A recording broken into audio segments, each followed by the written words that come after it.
Cobaan satu. Testing. Cobaan satu. Cobaan satu. Cobaan satu. Cobaan satu.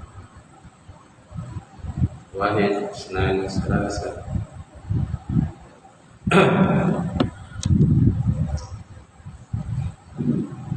Baik.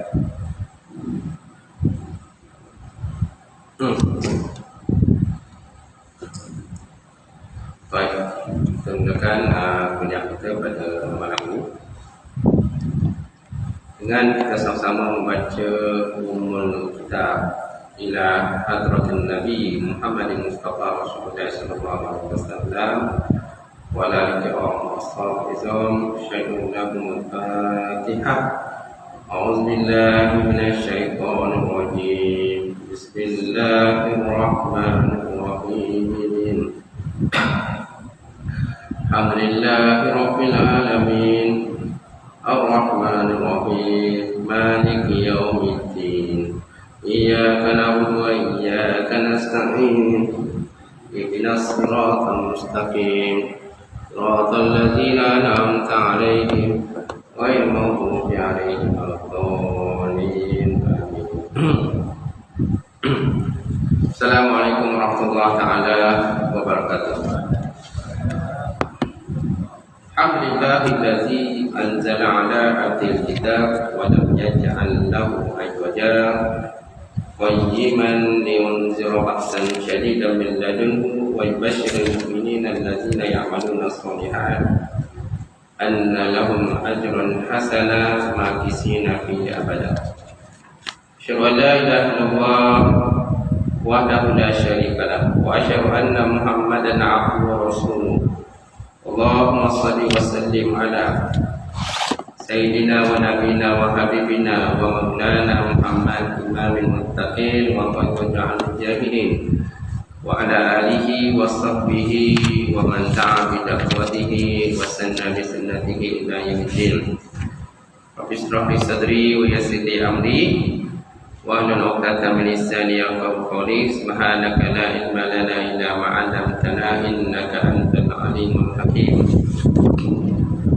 Wala haula wala quwwata illa billahil aliyyil azim. Allah Subhanahu wa ta'ala bil Qur'an Karim. A'udzu billahi minasy syaithanir rajim. Bismillahirrahmanirrahim. Yarfa'illahu allazina amanu minkum wallazina utul ilma darajat. Maksudnya Allah Subhanahu wa ta'ala mengangkat orang-orang yang beriman dan berilmu karena kamu akan beberapa derajat. Wa qala Nabi sallallahu alaihi wasallam la yu'minu ahadukum hatta akuna habba ilaihi min walihi wa waladihi wan nasi ajma'in. Maksudnya tidak sempurna iman salah seorang kamu sehingga aku lebih kasihnya kepada ayahnya, lebih kasihnya kepada anaknya, dan lebih kasihnya kepada manusia semuanya. Nawaitu ta'allum wa ta'lim wa tazakkur wa tazkir wa nafa'a wal intifaa wal ibadah istifadah wal hasa 'ala tamassuki bi kitabillah wa sunnati rasulih wa du'a ila al-huda wa dalalah ila nafsihi bi mawlidillah wa maradatihi wa qumi wa sawabi subhanahu wa ta'ala. Alhamdulillah. Yang mati silakan Tuan Imam, seluruhnya silakan Tuan Bilal, kemudian yang silakan seluruh jawatan kuasa masjid, tuan-tuan haji, tuan-tuan hajah, sidang jemaah muslimin muslimat, mukminin mukminat. Alhamdulillah kita panjatkan puji dan syukur Allah Subhanahu wa ta'ala kerana dengan limpah benda serahmat kepada Allah. Sekali lagi tuan-tuan, kita dapat bersama pada malam ini. Jadi malam ini kita lihat kitab Asas Akidah. Asas Akidah muka surat berapa?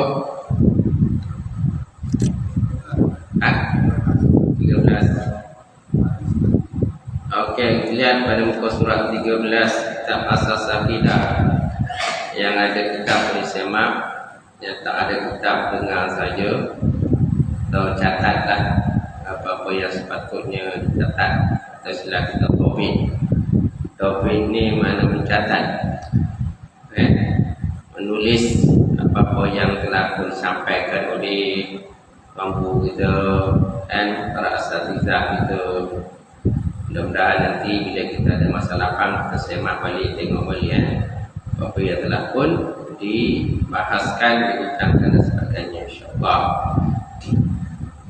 Hari itu, minggu yang hari itu saya tak dapat lah, saya pergi umrah, balik pergi 16 bulan, balik 27 bulan. 7 bulan balik, batu demam dan sebagainya. InsyaAllah hari malam ni ada kurang sikit lah, InsyaAllah. Sebab kalau batuk pun susah juga. Orang tunggu penceramah ni, dia modalnya cakap je. Cakap kan, kalau batuk memang tak dapat nak bercakap tau. Tuan-tuan pun tak selesa dan sebagainya. Baik, jadi malam ni kita lihat muka surat 13, bahagian harus akli dahulu. Tak?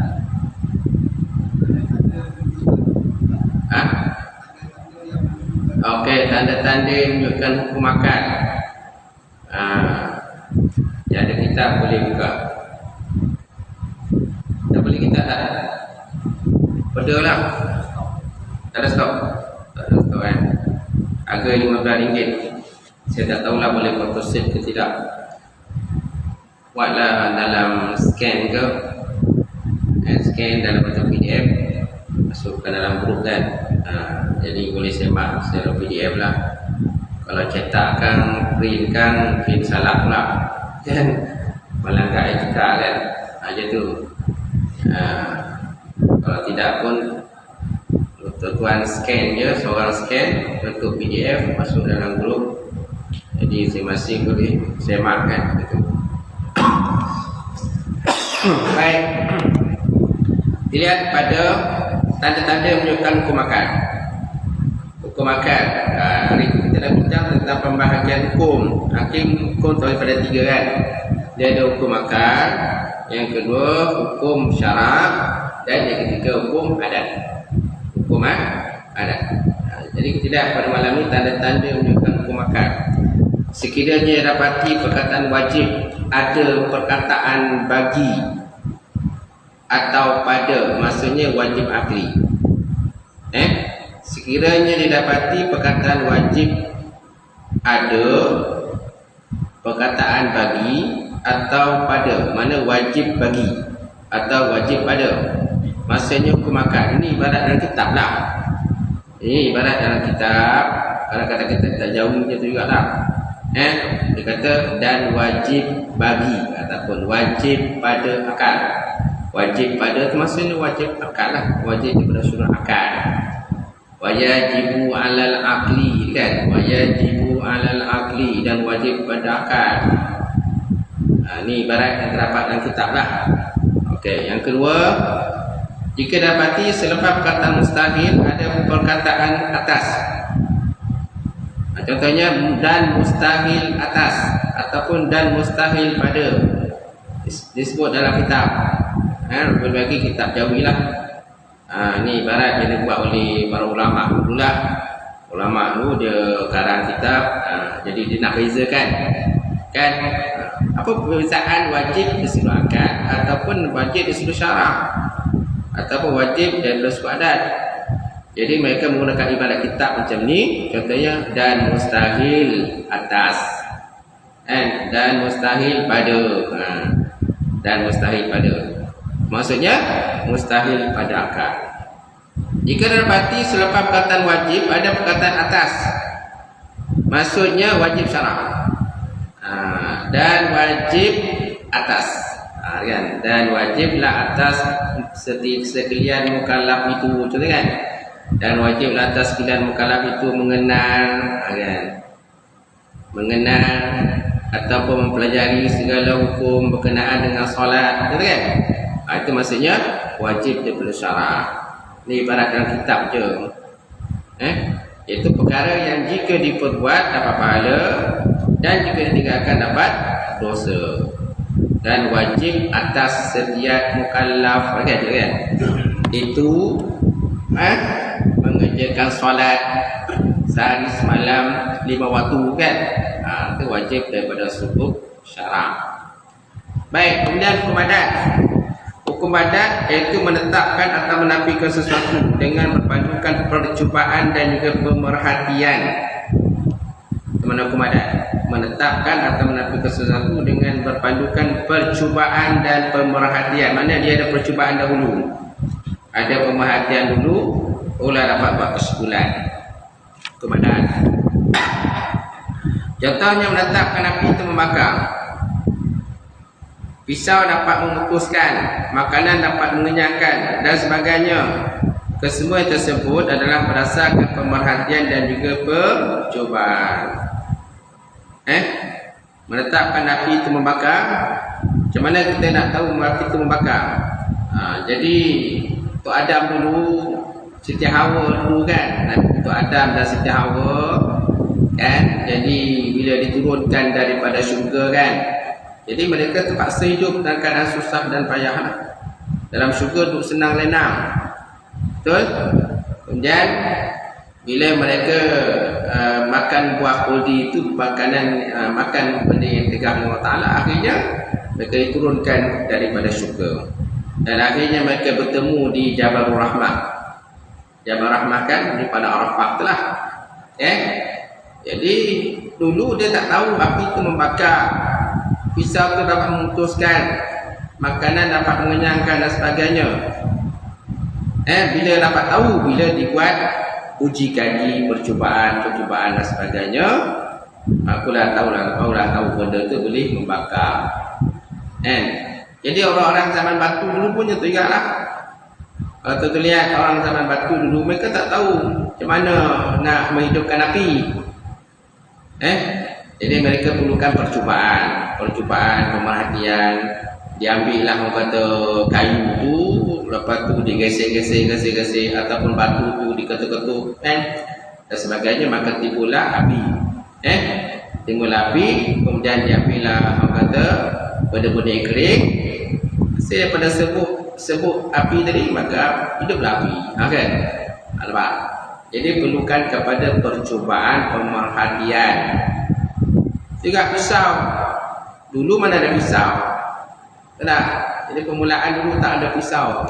Jadi manusia terdahulu, mereka mengambillah benda-benda yang macam mana contohnya nak potong binatang yang mereka dah tangkap. Macam mana nak potong ni? Jadi perlu dia dibuat satu benda yang tajam, yang keras dan tajam. Itulah pisau. Benda-benda tajam untuk memotong daging kan. Kalau tidak kan mereka tak boleh nak potong daging tu, ni unggih macam tu je lah. Dia main unggih macam tu je. Jadi Allah Ta'ala telah menggunakan ilham. Itu dia katakan ilmu ilham tu. Allah Ta'ala menggunakan ilmu ilham kepada manusia. Akhirnya mereka berjaya mencipta benda-benda yang tajam untuk memotong daging binatang-binatang yang mereka dah tangkap, dan akhirnya dapatlah mereka makan, bakar dan sebagainya kan, masak dan sebagainya. Jadi hasil daripada pemerhatian, pengkajian, akhirnya sampailah kita zaman sekarang ni. Jadi kita juga mewarisi lah apa yang dilakukan oleh orang terdahulu, penciptaan. Dan zaman sekarang ni macam-macam pula ini makanan lah, macam-macam menu pula yang terdapat di luar sana. Baik. Kemudian makanan dapat mengenyangkan dan sebagainya. Kesemua yang disebut adalah berdasarkan pemerhatian dan juga percubaan. Itu dia katakan hukum adat. Hukum adat. Okay. Kemudian hukum adat bagaimana 4. Pertama, ditambahkan wujud dengan wujud. Ditambahkan wujud dengan wujud, seperti ditambahkan wujud kenyang kerana wujud makan. Ditambahkan wujud kenyang kerana wujudnya makan. Kebiasaannya bila kita makan ada kenyang lah, tapi tak semestinya kita makan terus semua kenyang. Ada makan kadang tak kenyang pun, tak tahu siapa yang makan. Makan berpinggan-pinggan, berulang-ulang makan, tapi tak kenyang juga. Tak tahu siapa yang makan, jin yang makan ke, syaitan dan sebagainya. Tapi lazimnya kebiasaan itulah. Wujud kenyang bila adanya wujud makan. Yang kedua, tambahkan adam. Ain dan mim adam. Maknanya tiada wujud dengan adam. Ditambahkan adam dengan adam. Seperti ditambahkan tiada kenyang dengan tiada makan. Tiada kenyang dengan tiada makan. Dia tak ada makan, memang tak kenyang lah. Sebab ada orang yang tak nak makan-makan. Contohnya budak-budak ni kan. Budak-budak ni kadang ngasih mingkim je. Dapat ensai bapak siap lah. Dapat ensai datuk siap lah. Habis semua dekoda. Macam-macam game dalam tu. Dia tak makan pun tak apa tuan. Jadi dapat main game. Datuk je lah bila nak pakai ensai dah tergabung-gabung. Mana-mana nak dicolek ni. Bila tokan dia keluar game. Bila tokan dia keluar game. Kemudian yang ketiga, ditambahkan wujud dengan adam. Seperti ada sejuk kerana tiada selimut. Ada sejuk kerana tiada selimut. Dan tengok cuaca lah. Kalau cuaca tu sejuk, memang sejuk lah. Betul tak? Musim hujan. Musim hujan kan sejuk.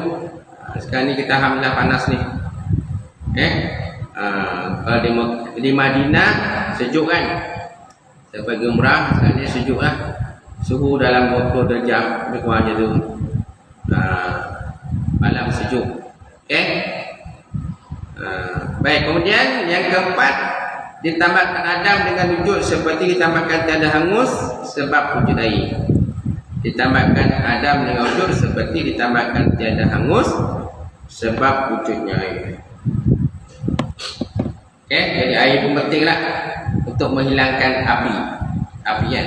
Tapi ada juga tengok juga api lah. Api kadang-kadang ada juga kadang-kadang api yang disembung air pun dia tak padam.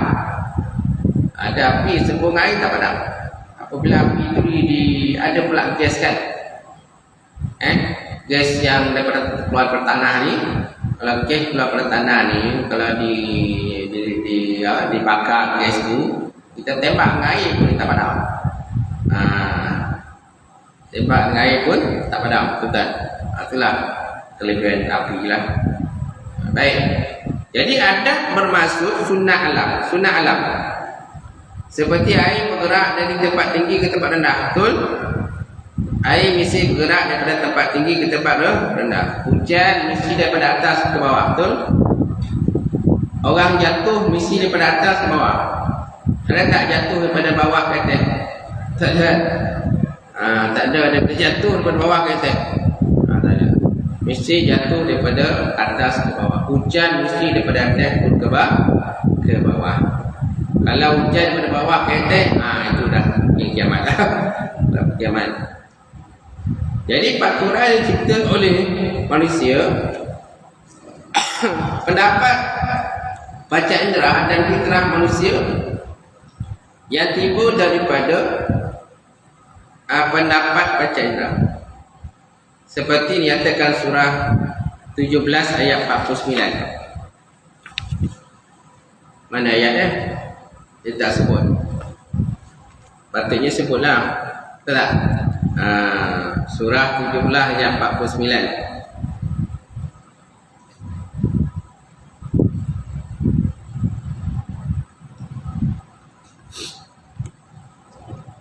Kita tengok Quran. Ambil Quran satu. Surah 17 ayat 49. Kemudian surah Isra ayat 98. Surah 17 tengok.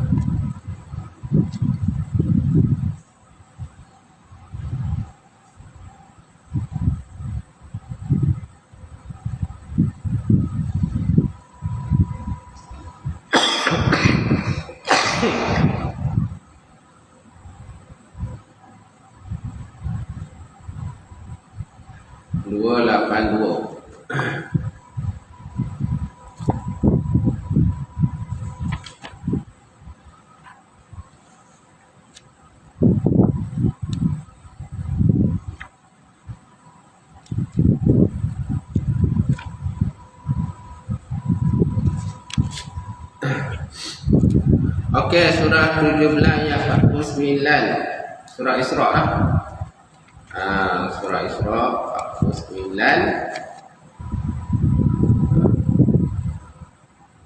Qalu wa idza kunna izaman wa rufutan inna lamab'usun khalqan jadid. Dan mereka berkata, aiza kunna, dan adakah apabila adalah kami itu menjadi tulang,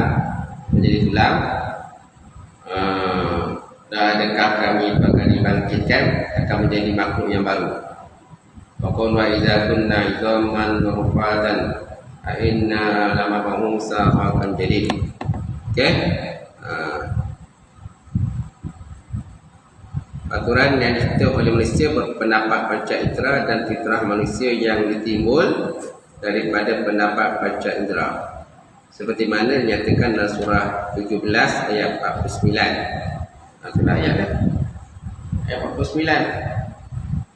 Kalau ayat 49 ni berkenaan dengan pertanyaan lah orang-orang kafir. Adakah nanti kalau kami telah menjadi tulang-tulang, hancur lebur dan sebagainya, adakah kami ini akan dibangkitkan menjadi makhluk yang baru? Lama ba'usuna khalqan jadid. Itu. Jadi fitrah manusia. Jadi apa nak kait dengan fitrah manusia? Fitrah manusia ialah kita bila dah hancur nanti kita akan dibangkitkan semula lah. Betul? Kita dah hancur lebur kan, menjadi tanah dan sebagainya. Jadi kita akan dibangkitkan semula. Walaupun orang kafir ini mereka menafikan, cuba menafikan tentang kebangkitan semula. Manusia setelah mereka itu dimatikan dan diwafatkan oleh Allah Subhanahu Wa Taala. Okey, so fitrah manusia kita akan hidupkan semula. Peraturan yang dicipta oleh manusia, pendapat panca indera dan fitrah manusia yang timbul daripada pendapat panca indera. Menurut syarat, orang yang berpegang pada hukum adalah adat semata-mata hukumnya kafir. Hukum kafir lah siapa yang pegang dengan hukum adat semata-mata. Dalilnya seperti mana dalam surah Isra ayat 98. Okey, tengok ayat 98, 97, 98. Zalika jazaohum bi annahum kafaru bi ayatina wa qalu wa idza kunna izaman wa rufatan inna lamab'usuna khalqan jadid. Ayat-ayatnya sama, lebih kurang sama dengan ayat yang tadi juga. Ayat 49. Mana ada perkataan wa izama wa rufatan wa rufatan. Kan? Demikian itu bahasa mereka itu kerana mereka itu mengkafir, kerana mereka itu mengingkari dengan tanda-tanda kami. Dan mereka berkata, adakah kami ini, kami dah jadi tulang-tulang dan kelebur dan sebagainya, adakah kami akan dibangkitkan semula menjadi makhluk yang baru? Aiza lamab'usuna khalqan jadid. Adakah kami akan mereka menjadi makhluk yang baru semula? Ini tanggapan orang kafir lah, yang menafikan hari kebangkitan. Jadi fitrah manusia, kejadian manusia itu akan dibangkitkan semula, menjadi makhluk yang baru, yang akan hisab. Segala amalan-amalan mereka yang telah mereka lakukan ketika hidup dalam dunia. Orang kafir ini bila pada zaman Rasulullah SAW, mereka itu menafikan hari kebangkitan. Bila Nabi sebut tentang hari kebangkitan, hari kiamat dan sebagainya, mereka itu mempelekeh-lekehkan Nabi, dan mereka itu memperolok-olokkan Rasulullah, mengejek, menghina dan sebagainya lah. Dengan kata kepada Muhammad, ya Muhammad, kau kata akan ada harinya kebangkitan. Adanya hari kebangkitan, apa mana tanda hari kebangkitan? Tak ada pun, kan? Tak ada pun hari kebangkitan. Jadi mereka cubalah untuk melawan segala hukum dan juga janji Allah Subhanahu Wa Taala. Dan akhirnya orang kafir itu ramai yang mati, terbunuh. Abu Jahal katanya terbunuh dalam peperangan Badar, betul? Dalam peperangan Badar bersama dengan kawannya, 70 orang mati dalam peperangan Badar dan dimasukkan dalam satu perigi, dan namanya perigi Aris. pergi haji, siapa pergi umrah dia akan pergi satu tempat di luar daripada Madinah tu, jauh jugalah. Tempat Badar tu jauh juga daripada Madinah. Jauh juga perjalanan 100 km lebih jugalah. Kali itu adanya tempat pertempuran peperangan Badar. Dan disitulah terbunuhnya Abu Jahal bersama dengan kawan-kawannya. Sahabat Nabi yang terbunuh 14 orang. Yang dimakamkan di makam syuhada di situlah. Jadi menurut syarak, orang yang berpegang pada hukum adat semata-mata hukumnya kafir. Maknanya hukum adat di sini maksudnya dia tak percaya Tuhan kebangkitan lah. Sesuatu benda yang telah pun hancur lebur, musnah, mustahil akan dibangkitkan semula. Mustahil akan dibangunkan semula, dihidupkan balik, dipertemukan daging-daging dan tulang-tulang dan sebagainya. Jadi kita jangan seperti orang kafir lah yang menafikan hari kebangkitan. Seperti mana yang disebut dalam ayat dalam surah Isra 49 dan 98. Ayatnya memang sama je. Surah dan surah tu. Baik, kemudian orang yang berpegang dengan orang yang berpegang kepada percaya semata-mata, iaitu yang menafikan hukum syarak atau akal adalah kafir. Punya kafir lah kalau kita menafikan hukum syarak, kita menafikan hukum makan, kita menafikan hukum adat. Ini sama juga lah. Hukum adat kita nafikan, hukum makan nafikan, hukum syarak, maka hukumnya kafir. Sebabnya kita kena mengaji, berguru, bertalaki dan sebagainya. Lah kita fahamlah kenaan dengan perkara tadi. Jika menurut hukum adat, iaitu menurut pencak hijrah, maka tidak ada Tuhan serta tak ada dosa dan pahala. Kalau ikut hukum adat ajalah, ikut pada pencak hijrah kita kan, tak ada pun Tuhan pun, tak nampak pun Tuhan kan. Setiap sebab benda yang kita nak sembah sebetulnya kan kena nampak, kena yang berjisim, berbentuk kan, tercongok macam tu kan. Macam orang kafir kan nampak Tuhan dia dibuat daripada kayu, daripada batu, daripada emas dan sebagainya. Artinya mereka percaya tu akan kesembah. Dan mereka sangguplah menghabiskan duit semata-mata nak membeli Tuhan. Membeli Tuhan kan, macam tu. Jadi Tuhan kita tidak ada dijual beli. Kalau orang kafir dia ada jual beli Tuhan. Dia ada penjual, ada pembeli. Penjual siapa? Itulah yang kedai-kedai yang jual patung-patung tu. Kedai-kedai jual patung, berhala dan sebagainya, itu nak penjual. Okey, siap rumah sekali. Rumah Tuhan dia memang ada lah, ada package kan. Package dia. Harga dia saya tak tahulah, mungkin lah beribu lah harga dia. Lagi besar Tuhannya, lagi besarlah dia punya harga, mahal harga dia. Lepas tu kalau rumah Tuhan itu lagi cantik, lagi lawa, dihias dengan buat daripada kayu jati dan sebagainya, mungkin harga lagi mahal berbanding Tuhan yang kecil. Bagi Tuhan yang kecil, nampak? Masalahnya bila Tuhan yang mereka beli tu, akhirnya bila Tuhan tu dah jadi bubur, akhirnya mereka tak sembah lagi Tuhan tu lah. Saya pernah tengok satu video dalam YouTube, dalam YouTube ke dalam TikTok kan, Tuhan tu dia mungkin dia dah tak suka dengan Tuhan tu, dia ambil kapak, dia belah Tuhan dia tu. Tuhan dia buat pada kayu. Saya tak tahulah kenapa sebab dia belah Tuhan tu. Tuhan ni mungkin Tuhan dia tak memperkenankan permintaan dia dan sebagainya. Akhirnya dia ambil Tuhan tu, dia ambil kapak, dia belah. Tuhan ni dia buat pada kayu jati, dia belah tu. Okay. Nampak? Kita tak ada lah macam tu. Kalau Tuhan macam tu, macam mana kita nak kata dia Tuhan? Allah Ta'ala macam tu kan. Kalau Allah Ta'ala macam tu, bolehlah kita kata. Kalau Allah Ta'ala tak berkenan kita punya permintaan, kita ambil kapak, kita belah lah Allah Ta'ala. Boleh macam tu? Tak boleh macam tu. Sebab Allah Ta'ala ni istilah Tuhan yang tidak boleh dilihat, tak boleh digambarkan macam mana lah Allah Ta'ala. Baik. Jika menurut hukum adat, iaitu menurut panca indera, maka tidak ada Tuhan serta tak ada dosa dan pahala lah. Tak ada dosa dan pahala. Tapi bila datangnya hukum syarak, memberitahu bahawa adanya Tuhan, adanya pencipta langit dan bumi. Lepas tu daripada Quran nanti menyatakan, kalau kamu buat dosa, buat benda tak elok, dapat dosa. Kamu buat baik, maka dapat pahala.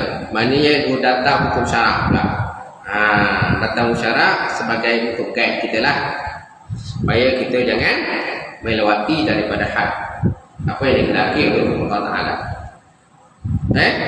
Tuhan hanya ada menurut akal dan syarak. Itu juga tentang alam gaib. Itu juga alam gaib. Menurut hukum adat, tidak ada siksa kubur, tidak ada syurga neraka, tak ada malaikat dan sebagaimana yang ditisnahkan perkara gaib menurut hukum syarak. Kalau hukum adat kita memanglah, sebab adat ni lebih pada zahiriat. Nampak? Hukum adat dia lebih pada tengok daripada hukum zahiriat. Benda zahir. Benda yang tak zahir, tak nampak, kita tak boleh nak hukum. Kalau hukum adat lah, macam tu. Contohnya siksa kubur. Kan? Kalau ikut hukum adat dia, tak ada lah ada yang siksa kubur. Syurga neraka, benda tak nampak lagi. Macam mana kita nak katakan ada syurga neraka kan?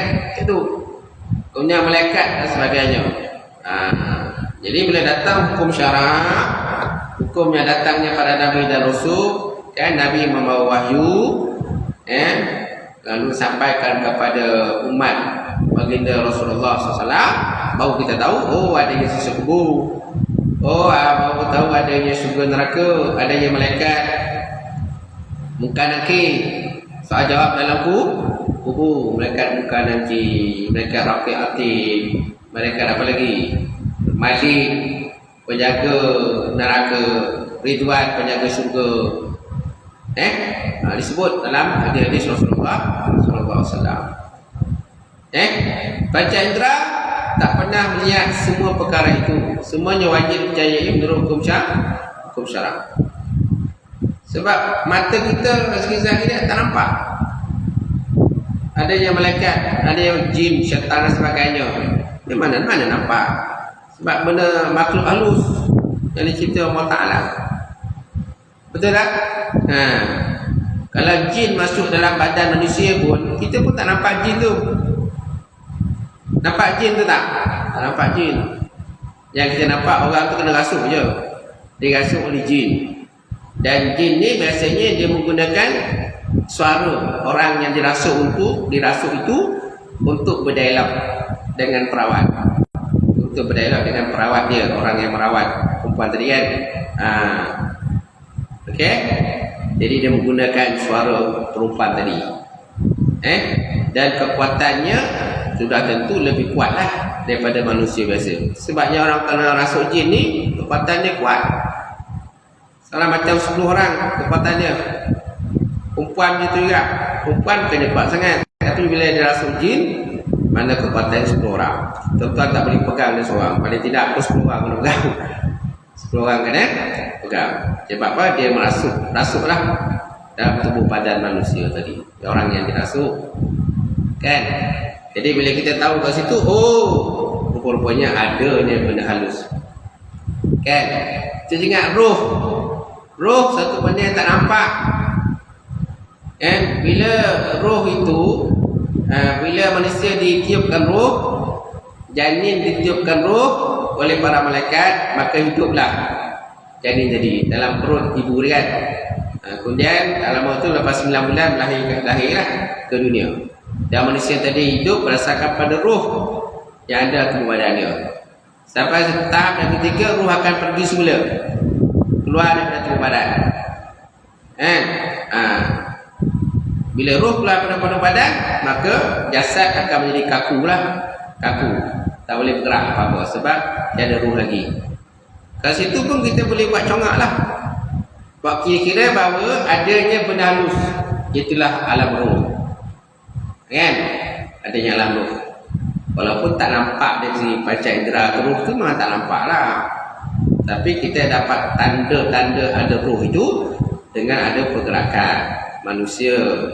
Kemudian bila roh tu keluar, manusia akan mati, tak bergerak. Menunjukkan roh tak ada lagi dah. Tapi kat situ tetap adanya roh. Adanya roh dalam kepada manusia yang tidak nampak dilihat dengan mata kasar kita. Boleh? Angin pun dia juga angin. Nampak tak angin? Tuan nampak tak angin? Tak nampak pun angin. Tapi tuan tahu tak dia ada? Ada. Dia wujud, dia ada. Sebab apa? Bila angin ditiup, Yaman kan sedap kan? Sono ya. Apalagi kalau dapat kipas kapal terbang kan. Kipas helikopter yang besar ni. Bila buka kipas ni tuan pun rasa angin kan. Tapi jangan buka poket pun nak. Semayakan kain terbang. Terbang kain kan kalau buka besar-besar. Dia ada tahan Baik. Dia seru berpegang kepada hukum adat semata-mata bermakna menafikan hukum syarak. Menafikan hukum syarak adalah hukum adalah dosa besar. Dosa besar ataupun kafirah. Dalilnya lihat surah Al-An'am ayat 29. Ni masalah kitab ni dia tak buat ayat dia. Dia hanya sebut je. Surah Al-An'am ayat 29.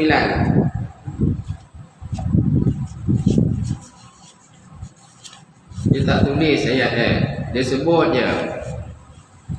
Dia suruh cari sendiri. Al-Araf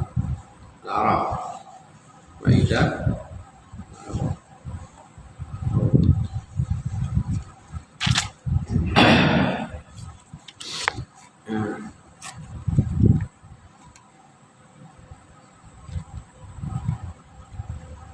So,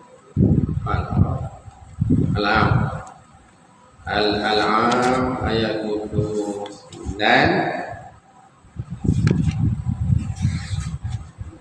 Itu tak ayat 29.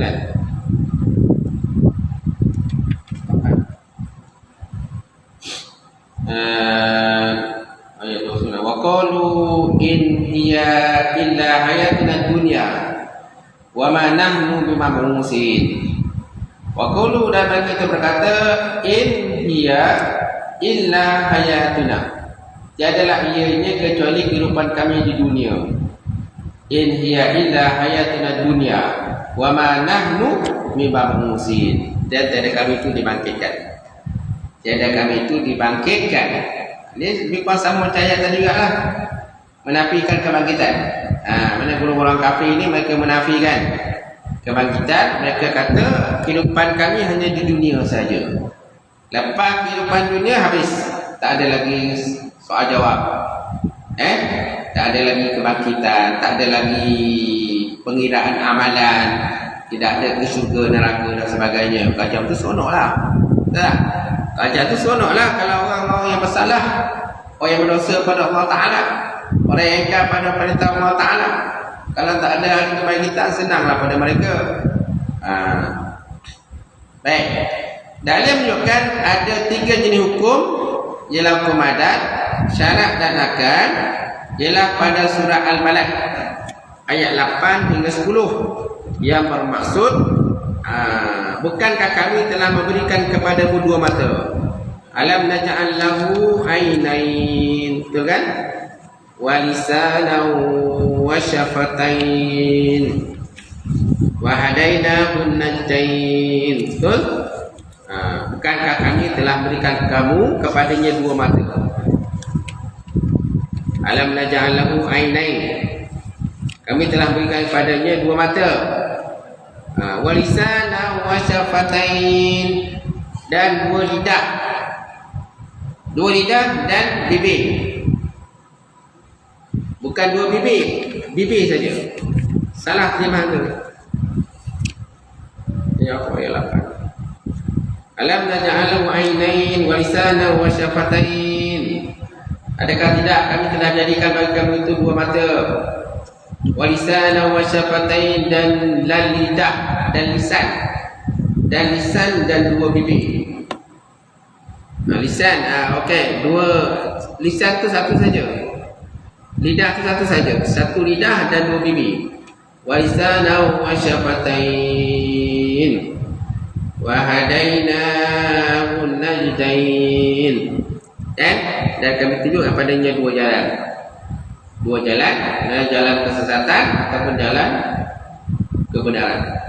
Alam naj'al lahu ainain, dan adakah tidak? Dan bukankah tidak akan telah jadikan kepada kamu dua mata untuk kamu melihat, wa lisana wa syafatain, dan lidah dan dua bibir. Betul tak? Lidah satu kan? Kalau dua tu lidah bercabang. Lidah bercabang kan? Wa lisana wa syafatain, dan lidah dan dua bibir. Wa hadainahu najdain, dan kami tunjukkan baginya dua jalan. Mana jalan sesat dan jalan kebenaran. Macam tu. Okay. Jadi Allah Ta'ala kurniakan pada kita mata. Mata untuk kita melihat alam yang luas terbentang. Alam yang luas terbentang ini.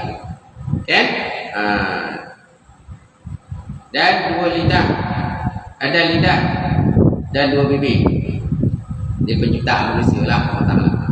Jadi orang yang mengikut panca indera dan fitrah semata-mata dikatakan mengikut hukum adat. Betul. Orang yang mengikut panca indera dan fitrah semata-mata dikatakan mengikut hukum adat. Hukum kedua terbit daripada ajaran Quran. Orang yang mengikut Quran semata-mata dikatakan mengikut hukum syarak. Hukum ketiga terbit daripadanya akal. Kan? Pendapat akal tentang penciptaan panca indera, alam semesta dan menurunkan Quran. Jadi ketiga-tiga hukum ni kait-mengait lah. Hukum adat, hukum syarak dan hukum akal, kait-mengait di antara satu sama lain. Yang paling tinggi ialah hukum syarak. Jangan kita letakkan hukum akal itu lebih tinggi pada hukum syarak. Sebab ada benda-benda yang melewati daripada akal kita. Tapi syarak menyatakan itu A lah. Walaupun akal menyatakan B. Kan? Syarak menyatakan A lah, kena terima lah. Macam tu. Kita tak boleh kata dia zalim. Kan? Orang yang berzina, lelaki dan perempuan, maka naklah direjam kalau telah berkahwin, kan? Yang belum berkahwin maka naklah dirotan 100 kali rotan. Itu hukum syarak. Itu hukum syarak. Kalau ada hukum syarak dekat macam tu, terimalah. Walaupun mungkin daripada sudut akal kita tak terima. Sebab orang dia tak boleh terima. Zalim. Dia kata zalim. Macam tu. Orang yang mencuri maka naklah dipotong tangan.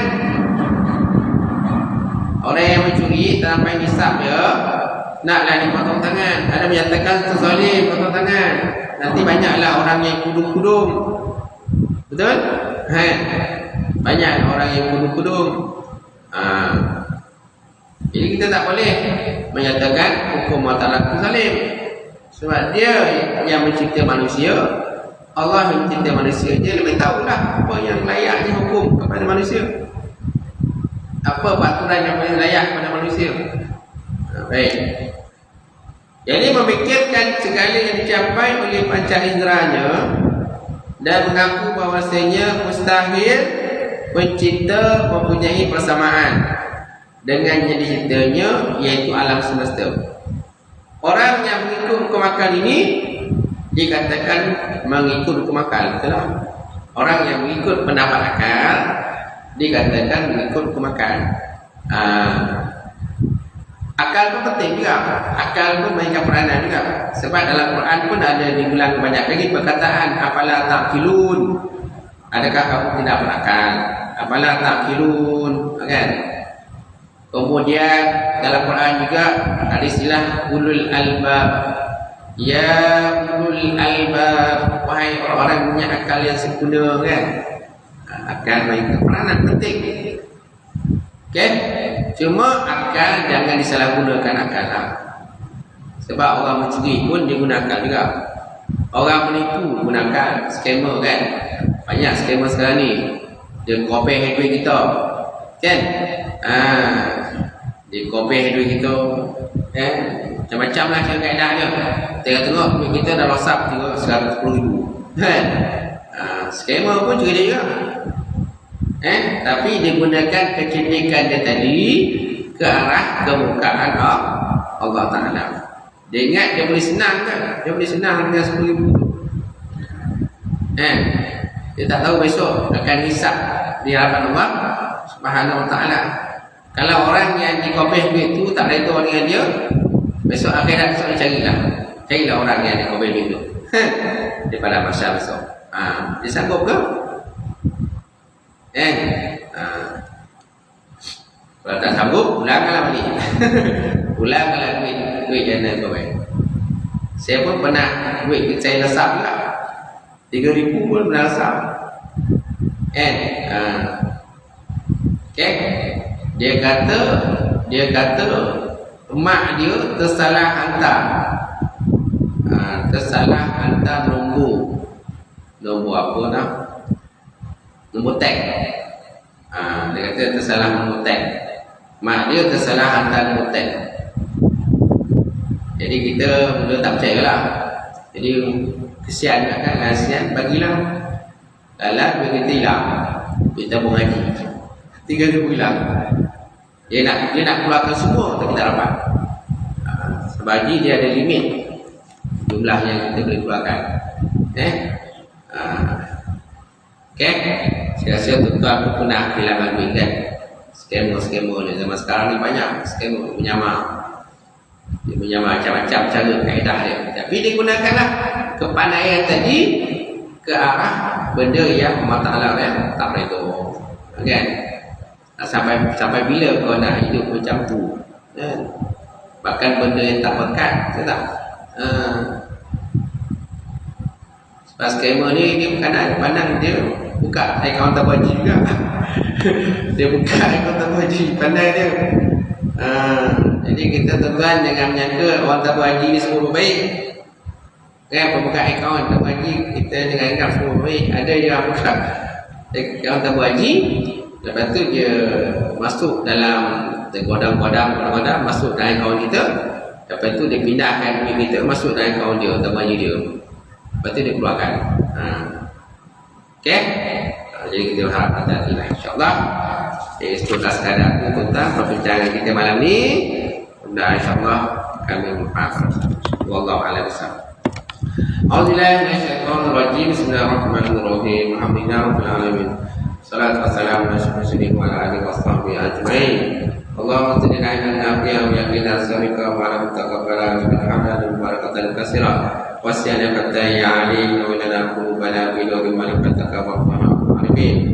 Allahumma haqqina bidin Allahumma haqqina bidin Allahumma ja'al hadza jam'an marhuma wa tafarraqna min ba'dihi tafarruqan ma'suma. Rabbana atina fid dunya hasanah wa fil akhirati hasanah wa qina adzabannar. Subhana rabbika rabbil izzati amma yasifun wa salamun alal mursalin. Alhamdulillah. Qaballahu minkum inna minkum taqabbal.